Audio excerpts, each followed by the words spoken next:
শুভেচ্ছা,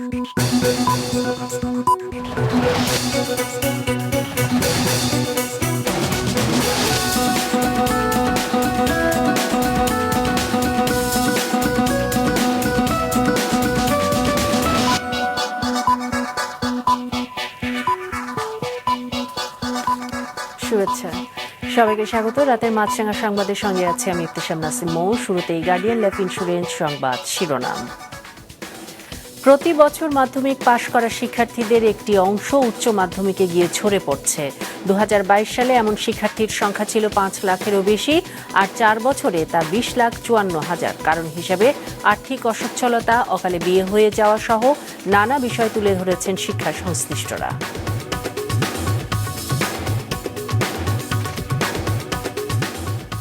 উপদেষ্টা কমিটি ও ব্যবসায়ী সংগঠনের আশ্বাসে কমপ্লিট শাটডাউন কর্মসূচি প্রত্যাহার করেছে এনবিআর সংস্কার ঐক্য পরিষদ।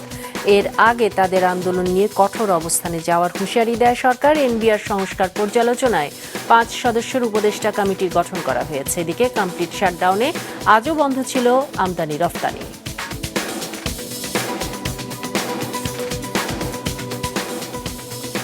এবং জুলাই গণঅভ্যুত্থানের প্রথম বর্ষপূর্তিতে মাসব্যাপী কর্মসূচি ঘোষণা করেছে জাতীয় নাগরিক পার্টি। শহীদ আবু সাইদের কবর জিয়ারতের মধ্যে দিয়ে শুরু হবে এই কর্মসূচি। 3রা আগস্ট জুলাই ঘোষণাপত্র প্রকাশ ও 5ই আগস্ট ছাত্র জনতার মুক্তি দিবস উদযাপন করবে দলটি। এদিকে 16 তারিখ জুলাই শহীদ দিবস ও 5 আগস্ট গণঅভ্যুত্থান দিবস পালনের সিদ্ধান্ত নিয়েছে সরকার। শুনছিলেন শিরোনাম, এবার বিস্তারিত। চলতি বছর সহ মোট 4 বছরে প্রায় 20,54,000 শিক্ষার্থী মাধ্যমিকের গণ্ডি পার হলেও তাদের আর উচ্চ মাধ্যমিকে পড়া হয়নি। কেন এত বিপুল সংখ্যক শিক্ষার্থী ঝরে গেল? এই প্রশ্নের উত্তর খুঁজতে গিয়ে জানা যায়, বিয়ে হয়ে যাওয়া আর্থিক অসচ্ছলতাই এর মূল কারণ। আনোয়ার হোসেনের রিপোর্ট। যারা এসএসসি পাশ করে তারাই কলেজগুলোতে ভর্তি হয় এবং নির্বাচনী পরীক্ষায় পাশ করলে অংশ নেয় এইচএসসি পরীক্ষায়। তবে মাধ্যমিকের গণ্ডি পেরোনোর পরেই এদের বড় একটি অংশ ঝরে যাচ্ছে। শিক্ষা বোর্ডের চলতি বছর সহ 4 বছরের পরিসংখ্যান বিশ্লেষণ করে দেখা যায়, 2020 সালে এসএসসি পাশ করেছিল প্রায় 16,90,000 জন, কিন্তু 2022 সালের এইচএসসি পরীক্ষায় অংশ নিয়েছিল 11,77,000 শিক্ষার্থী। সেক্ষেত্রে 5,13,000 শিক্ষার্থীর শিক্ষা জীবন মাধ্যমিকের পরই শেষ হয়ে গিয়েছে। পরিসংখ্যান বলছে 2023 সালে এইচএসসি পরীক্ষা দেয়নি 7,39,000 জন। 2024 সালে এই পাবলিক পরীক্ষায় অংশ নেয়নি 4,12,000 জন। আর চলতি বছর এই সংখ্যা প্রায় 3,90,000। সব মিলিয়ে এই 4 বছরে 20,54,000 শিক্ষার্থীর আর উচ্চ মাধ্যমিকে পড়া হয়নি। এত বিপুল সংখ্যক শিক্ষার্থী প্রতি বছর কেন ঝরে যাচ্ছে তার কারণ জানালেন এই সমাজ গবেষক। সেকেন্ডারি, হায়ার সেকেন্ডারি হচ্ছে একটা বিল্ডিংয়ের ফাউন্ডেশনের মতো।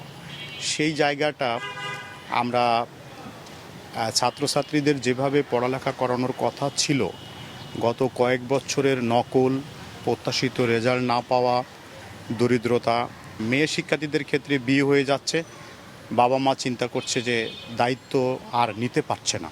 ছেলেদের একটা বড় অংশ বিভিন্ন কাজে ঢুকে যাচ্ছে। শহরে আর আসলে মানুষ যারা আছে তারা নিতান্তই পছন্দসই না হলে এক জায়গায় পড়ালেখা করছে, কিন্তু সবাই কিন্তু পড়ালেখার ভিতরে আসতেছে না। এসব কারণের সঙ্গে একমত ঢাকা শিক্ষা বোর্ডের চেয়ারম্যানও। মাধ্যমিকের পরে কিভাবে শিক্ষার্থী ঝরে পড়া ঠেকানো যায় সেই পরামর্শও দেন তিনি। বিশ্বের সাথে তাল মেলাতে গেলে সিলেবাসকে আপগ্রেড করতে হচ্ছে। কুলাতে অনেকে পারে না মেধার কারণে, শিক্ষা উপকরণ ক্রয়ের ক্ষমতা অনেকের তো নেই। এটা আসলে আর্থিক ব্যাপার। এটার জন্য যদি সরকার তাদের উচ্চ মাধ্যমিক পর্যায় পর্যন্ত যদি সরকার তাদের আর্থিক ব্যয় বহন করাটা, এগুলো একটু কঠিন আর কি। যাই হোক, এটা সরকার ভেবে দেখবে। সরকার তো আমার কাজ হয়েছে তথ্যগুলো সরবরাহ করা। আমরা এসএসসি লেভেলে আমরা তথ্য সরবরাহ করেছি। পরীক্ষার পরে আমরা এইচএসসি পর্যায়ে একটা সার্ভে করব। শিক্ষা হচ্ছে পুরাটাই বিনিয়োগ। রাষ্ট্র যদি এখানে বিনিয়োগ না করে, সেখান থেকে প্রত্যাশিত ফলাফল আসবে না। আমরা বাজেটে প্রত্যেক বছর দেখি শিক্ষা স্বাস্থ্যক্ষেত্রে বিনিয়োগ বাড়ানো যেমন উপরন্তু কমে যাচ্ছে, সেটি আমি প্রত্যাশিত না। মাধ্যমিকের পর শিক্ষার্থী ঝরে পড়া রোধে অভিভাবকদের সচেতন করার পদক্ষেপ নেওয়ার তাগিদ দিয়েছেন শিক্ষা সংশ্লিষ্টরা। আনোয়ার হোসেন, মাছরাঙা সংবাদ, ঢাকা। সরকারের কমিটি গঠন ও ব্যবসায়ী সংগঠনের আশ্বাসের ভিত্তিতে কমপ্লিট শাটডাউন কর্মসূচি প্রত্যাহার করেছে এনবিআর সংস্কার ঐক্য পরিষদ। রাতে এ ঘোষণা আসে। এর আগে সংকট নিরসনে 5 সদস্যের উপদেষ্টা কমিটি গঠন করেছে সরকার। সচিবালয়ে অর্থ মন্ত্রণালয়ের সভাকক্ষে দেশের শীর্ষ ব্যবসায়ী নেতাদের সঙ্গে বৈঠক শেষে সাংবাদিকদের এ তথ্য জানান অর্থ উপদেষ্টা ড সালেউদ্দিন আহমেদ। জ্বালানি উপদেষ্টা ফাউজুল করিম খানের নেতৃত্বে গঠিত কমিটিতে আরও রয়েছেন গৃহায়ন ও গণপূর্ত মন্ত্রণালয়, শ্রম ও কর্মসংস্থান মন্ত্রণালয়, পরিবেশ, বন ও জলবায়ু পরিবর্তন মন্ত্রণালয় এবং বাণিজ্য মন্ত্রণালয়ের উপদেষ্টারা। এর আগে সকাল থেকে কমপ্লিট শাটডাউন কর্মসূচি পালন করেন জাতীয় রাজস্ব বোর্ডের কর্মকর্তা কর্মচারীরা।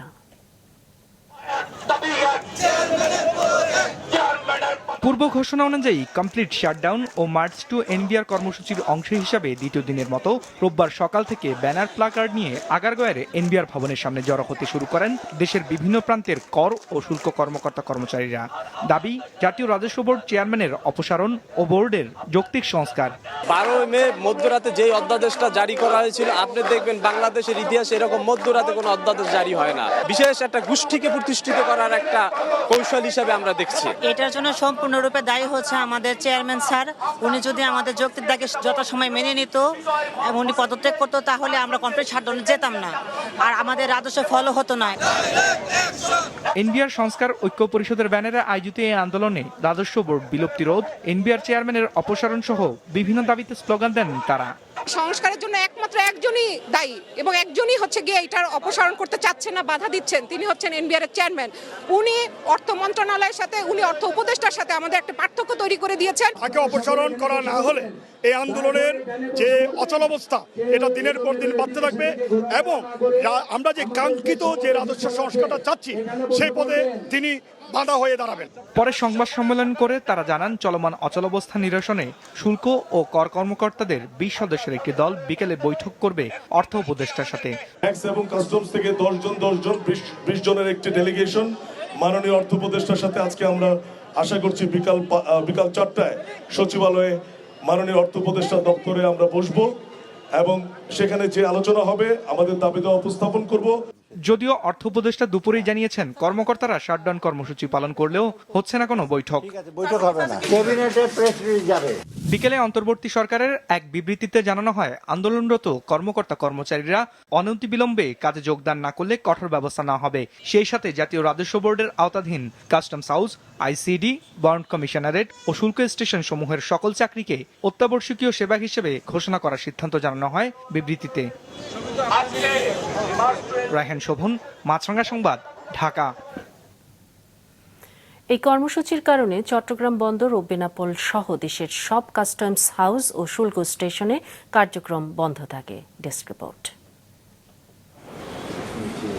অফিস কক্ষে ঝুলছে তালা, নেই কর্মকর্তা কর্মচারীদের কর্মব্যস্ততা। অচল অবস্থা তৈরি হয়েছে দেশের সবচেয়ে বড় কাস্টম হাউসে। সকাল থেকে চট্টগ্রাম কাস্টমসের সামনে জড়ো হয়ে শাটডাউন কর্মসূচি পালন করে কাস্টমস কর্মকর্তা কর্মচারীরা। এতে পণ্য খালাসের জন্য নতুন শুল্কায়ন হয়নি, যার প্রভাবে ব্যাহত হচ্ছে দেশের প্রধান চট্টগ্রাম সমুদ্র বন্দরের কার্যক্রম। শুল্কায়ন বন্ধ থাকায় বন্দরের পণ্য জট দেখা দেবে বলে আশঙ্কা জানিয়েছে বন্দর কর্তৃপক্ষ। বন্দরের জেটির ভেতরেও পণ্য বোঝাইয়ের অপেক্ষায় জট তৈরি হয়েছে গাড়ির। এর ফলে ক্ষতিগ্রস্ত হচ্ছেন ব্যবসায়ীরা। আমাদের সব কাজগুলো জমে যাচ্ছে। একদিন 10 দিনের কাজ তো একদিনে করা যাবে না। ইম্পোর্টারের লস, সিএনএফ এর কষ্ট। দ্রুত সমাধান হোক, যাতে হচ্ছে আমাদের যে ইম্পোর্ট এক্সপোর্টের যে স্বাভাবিক কর্মকাণ্ড সেটা আমরা যাতে খুব সহজেই এটা করতে পারি। কন্টেনার ড্যামারেজ খাইতেছে বন্দরে, আমরা কোনো কাজ করতে পারতেছি না। আমাদের কাজগুলো আজকে 3 দিন পর্যন্ত আমরা ইন্ডিয়ান দিয়ে রাখছি, কোনো কাজ হচ্ছে না। পণ্য জাহাজীকরণ করতে পারছে না। ইতিমধ্যে গতকাল প্রায় 2900 টিউনেস কন্টেনার জাহাজীকরণ করা হয়নি। প্রতিদিন 18 থেকে 20,000 কোটি টাকা ক্ষতি সাধিত হচ্ছে। এটি আমাদের অর্থনীতির সবচেয়ে বেশি দুর্ভাগ্যের জায়গা তৈরি করবে আমাদের জন্য। দিনাজপুরের হিলিতে খালাসের অপেক্ষায় রয়েছে পণ্য বোঝাই ট্রাক। ট্রাকেই রাখা হচ্ছে পণ্য। ব্যবসায়ীদের গুনতে হচ্ছে অতিরিক্ত ভাড়া, এলসি নিয়ে পড়তে হচ্ছে জটিলতায়। গাড়ি বন্দরে পড়ে আছে, এই জন্য আমদানিকারকরা ভর্তুকি দিতে হবে, যারা এলসি নগদ টাকা এলসি করেছে ব্যাংক ইন্টারেস্ট দিতে হবে, যাদের মার্জিনে আছে তাদেরও ব্যাংক ইন্টারেস্ট দিতে হবে, মালগুলো ঢুকতে দেরি হবে, এই জন্য গাড়ি ভাড়া বৃদ্ধি পাবে, মানে ইম্পোর্টাররা আমদানিকারকরা বিভিন্নভাবে ক্ষতিগ্রস্ত হবে। সরকার এই কাস্টমস বা এনবিআর এর সঙ্গে যে একটা মতবিরোধ চলছে, এটা যত দ্রুত সম্ভব তারা তাদের মধ্যে বসে আলোচনার মাধ্যমে হোক বা যে কোনো মাধ্যমে হোক না কেন, এটা দ্রুত সমাধান করে স্বাভাবিক অবস্থায় ফিরে নিয়ে আসা। একই অবস্থা বেনাপোল ও সোনা মসজিদ স্থলবন্দরেও। পণ্য শুল্কায়ন না হওয়ায় বিপাকে পড়েছেন ব্যবসায়ীরা। আমদানি করা কাঁচামাল পথেই নষ্ট হওয়ার আশঙ্কা দেখা দিয়েছে। দ্রুত সমস্যা সমাধানের দাবি করেছেন ব্যবসায়ীরা। হাসান মেহেদি, মাছরাঙা নিউজ ডেস্ক। 2024 সালের গণ অভ্যুত্থানের বর্ষপূর্তি উপলক্ষে মাসব্যাপী কর্মসূচি ঘোষণা করেছে জাতীয় নাগরিক পার্টি। এই কর্মসূচির মধ্যে রয়েছে 3রা আগস্ট জুলাই ঘোষণাপত্র প্রকাশ করা এবং 5ই আগস্ট ছাত্র জনতার মুক্তি দিবস উদযাপন। জুলাই 2024 ছাত্র জনতার আন্দোলনে উত্তাল দেশ। রক্তের বিনিময়ে 15.5 বছরের আওয়ামী লীগ শাসনের অবসান। সেই জুলাইয়ের বর্ষপূর্তিতে জুলাই গণঅভ্যুত্থানে অংশ নেয়া মানুষের কথা শুনতে জুলাই জুড়ে দেশের সব জেলায় পদযাত্রা করবে জুলাই অভ্যুত্থানের রাজনৈতিক দল জাতীয় নাগরিক পার্টি এনসিপি। বাংলা মোটর দলীয় কার্যালয়ে সংবাদ সম্মেলনে দলটির পক্ষ থেকে জানানো হয়, শহীদ আবু সাইদের কবর জিয়ারতের মাধ্যমে শুরু হবে পদযাত্রা। যাবে দেশের 64টি জেলায়, শহর থেকে গ্রামে, শহীদদের কবরের কাছে। যে আকাঙ্ক্ষা নিয়ে আমরা বলেছিলাম নতুন বাংলাদেশ, বাংলাদেশ 2.0, আমরা মনে করি সেই বাংলাদেশ বিনির্মাণের কাজ, রাষ্ট্র পুনর্গঠনের কাজটি এখনো চলমান। ফলে সেই দেশ গড়ার লক্ষ্যে, দেশ গড়তে জুলাই পদযাত্রা, এটি আমাদের ট্যাগলাইন। নাহিদ ইসলাম বলেন, আগামী 16ই জুলাই বৈষম্য বিরোধী শহীদ দিবস হিসেবে পালন করা হবে। এদিন সারা দেশে শহীদদের জন্য দোয়া মাহফিল ও স্মরণ সভা হবে। এদিকে নির্ধারিত সময়ের মধ্যে জুলাই ঘোষণাপত্র প্রকাশে সরকার ব্যর্থ অভিযোগ করে আগামী 3 আগস্ট ছাত্র জনতাকে নিয়ে জুলাই ঘোষণাপত্র দেয়া হবে জানান নাহিদ ইসলাম। 3রা আগস্ট শহীদ মিনারে ফ্যাসিবাদ বিরোধী 1 দফা দিবস ঘোষণা হয়েছিল। আমরা এই বছর 3রা আগস্ট শহীদ মিনারে ছাত্র জনতার জুলাই ঘোষণাপত্র ইশতেহার পাঠ কর্মসূচি অনুষ্ঠিত হবে। নির্বাচনের আগে বিচারের রোডম্যাপ এবং পরে যারা ক্ষমতায় আসবে তারা কোন প্রক্রিয়ায় বিচার করবেন সেটির প্রতিশ্রুতি দিতে হবে বলেও জানান এই এনসিপি নেতা। ফাহিয়ান হামিম, মাছরাঙা সংবাদ, ঢাকা। 8ই আগস্ট নতুন বাংলাদেশ দিবস পালনের সিদ্ধান্ত বাতিল করেছে সরকার। নতুন সিদ্ধান্ত অনুযায়ী আগামী মাসের 16 তারিখে জুলাই শহীদ দিবস এবং 5 আগস্ট জুলাই গণ অভ্যুত্থান দিবস পালন করা হবে। দুপুরে উপদেষ্টা পরিষদের বৈঠকে এমন সিদ্ধান্ত হয়। বিকেলে রাজধানীর ফরেন সার্ভিস একাডেমিতে উপদেষ্টা পরিষদের বৈঠকের সিদ্ধান্ত সাংবাদিকদের জানান আইন উপদেষ্টা আসিফ নজরুল। মামলা বাণিজ্য এবং ভুয়া মামলা থেকে পরিত্রাণ পেতে ফৌজদারি দণ্ডবিধিতে নতুন সংশোধনী যুক্ত করা হচ্ছে বলেও জানান তিনি। বলেন, এতে করে প্রাথমিক তদন্ত রিপোর্টের উপর ভিত্তি করে সাক্ষ্য প্রমাণ না থাকলে বিচার কাজ শুরুর আগে আদালত অভিযুক্তকে মুক্তি দিতে পারবেন। আসামি করে সিআরপিসিতে 173A নতুন বিধান যুক্ত করা হয়েছে। ম্যাজিস্ট্রেটের কাছে যদি মনে হয় যে এই মামলার মধ্যে 100 জন লোককে আসামি করা হয়েছে, তার মধ্যে 90 জনের ব্যাপারে কোনো অভিযোগই আসলে নাই, তাহলে উনি সাথে সাথে প্রি ট্রায়াল স্টেজেই ওই মামলা থেকে ওই আসামিদেরকে মামলা থেকে মুক্ত করে দিতে পারবেন। রাজনৈতিক দলগুলোর সঙ্গে আলোচনার অগ্রগতি আশাব্যঞ্জক নয় বলে মন্তব্য করেছেন জাতীয় ঐকমত্য কমিশনের সহসভাপতি ডক্টর আলী রিয়াজ। বিএনপি বলছে তারা অনেক ছাড় দিলেও কমিশনের আলোচনা ঐকমত্যে আসা যাচ্ছে না। রাজধানীর ফরেন সার্ভিস একাডেমিতে জাতীয় ঐকমত্য কমিশনের সঙ্গে রাজনৈতিক দলগুলোর দ্বিতীয় দফার 7ম দিনের বৈঠকের শুরুতে কমিশনের সহসভাপতি অধ্যাপক আলী রিয়াজ বলেন, রাজনৈতিক দলগুলোর সঙ্গে আলোচনার অগ্রগতি আশাব্যঞ্জক নয়। জুলাই সনদ স্বাক্ষর করা নিয়েও খানিকটা শঙ্কা তৈরি হয়েছে। প্রতিদিনই বিশেষ অগ্রগতি অর্জন করা যাবে সেটা মনে করার কোনো কারণ নেই। আমাদের দিক থেকে আমাদের চেষ্টাটা অব্যাহত আছে। জুলাইয়ের মধ্যে আমরা একটি সনদ তৈরি করতে চাই। এরপর শুরু হয় মূল আলোচনা। দুপুরের বিরতি পর্যন্ত রাজনৈতিক দলগুলো গত দিনের অমীমাংসিত বিষয় সাংবিধানিক ও সংবিধিবদ্ধ প্রতিষ্ঠানের নিয়োগ কমিটি নিয়ে আলোচনা করে। কমিশনের প্রস্তাবে নির্বাহী বিভাগ দুর্বল হবে উল্লেখ করে আবারও এর বিরোধিতা করে বিএনপি সহ কয়েকটি দল। তবে এনসিপি, জামায়াত সহ বাকি দলগুলো পক্ষে অবস্থান নেয়। এই ধরনের একটি বডি, কনস্টিটিউশন বডি গঠনের মাধ্যমে প্রধানমন্ত্রীর ক্ষমতার হস্তক্ষেপের কোনো সুযোগ নেই, আগেও ছিল না। এটাকে এনশিওর করার জন্য এটা করা হচ্ছে।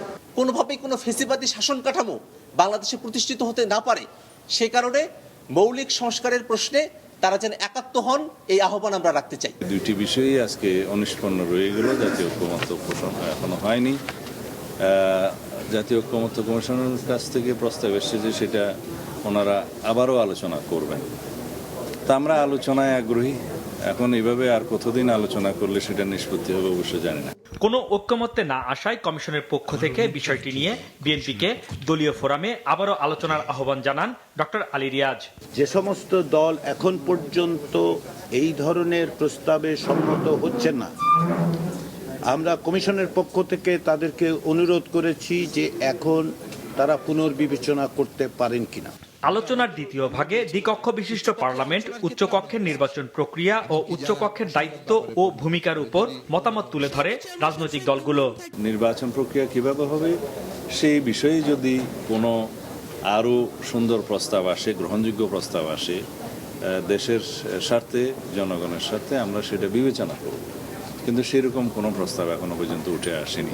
বিকেলে কমিশনের সহসভাপতি আলী রিয়াজ জানান, দ্বিকক্ষ সংসদ মেনে নিয়েছে অধিকাংশ দল, তবে নির্বাচন প্রক্রিয়া কি হবে তা নিয়ে আলোচনা চলমান রয়েছে। আনুপাতিক হারে নির্বাচন প্রক্রিয়ার বিরোধিতা করা বিএনপিকে বিষয়টি নিয়ে ফের বিবেচনার অনুরোধ জানান আলী রিয়াজ। দুদিন বিরতি দিয়ে দলগুলোর সাথে ঐক্যমত্য কমিশনের আলোচনা আগামী 2 জুলাই থেকে আবার শুরু হবে। হাসনাইন তানভীর, মাছরাঙা সংবাদ, ঢাকা। আমার রক্তে বাঁচুক শতপ্রাণ স্লোগানে রাজধানীর আইডিইবি মিলনায়তন অনুষ্ঠিত হল স্বেচ্ছাসেবী সংঘ কোয়ান্টাম ফাউন্ডেশনের তরুণ রক্তদাতা মিলন মেলা। বিশ্ব রক্তদাতা দিবস উপলক্ষে বিকেলে আয়োজিত অনুষ্ঠানে ছিল রক্তদানের অভিজ্ঞতা ভাগাভাগি, কুইজ ও গেমস আর প্রাণবন্ত আলোচনায় মুখর। তরুণরা তাদের ভাবনার মাধ্যমে তুলে ধরেন কিভাবে রক্তদানকে সামাজিক আন্দোলনে রূপ দেওয়া সম্ভব। অনুষ্ঠানে 3 শতাধিক তরুণ রক্তদাতাকে উত্তরীয় পরিয়ে সম্মাননা জানানো হয়। আয়োজকরা জানান, রক্তদানের মাধ্যমে অন্যের জীবন বাঁচাতে তরুণদের উৎসাহিত করতেই এই আয়োজন। এবার আন্তর্জাতিক। গাজায় ইসরায়েলি বাহিনীর হামলায় একদিনে আরও অন্তত 81 প্যালেস্টাইনি নিহত ও 4 শতাধিক আহত হয়েছেন। প্রত্যক্ষদর্শী ও আল শিফা হাসপাতালের কর্মীদের তথ্য অনুযায়ী গাজার একটি স্টেডিয়ামের কাছে ইসরায়েলি বাহিনীর বোমা হামলায় শিশুসহ অন্তত 11 জন নিহত হয়। উদ্বাস্তু হাজারো প্যালেস্টাইনি ওই স্টেডিয়ামে তাঁবুতে আশ্রয় নিয়েছিলেন। এদিকে চলমান ইসরায়েলি অবরোধ ও হামলার মধ্যে অন্তত 66 শিশু অপুষ্টিতে মারা গেছে বলে জানিয়েছে গাজার স্বাস্থ্য বিভাগ। তারা বলছে, দুধ, পুষ্টিকর খাদ্য ও অন্যান্য মানবিক সহায়তা ঢুকতে না দেয়াই এই সংকটের প্রধান কারণ।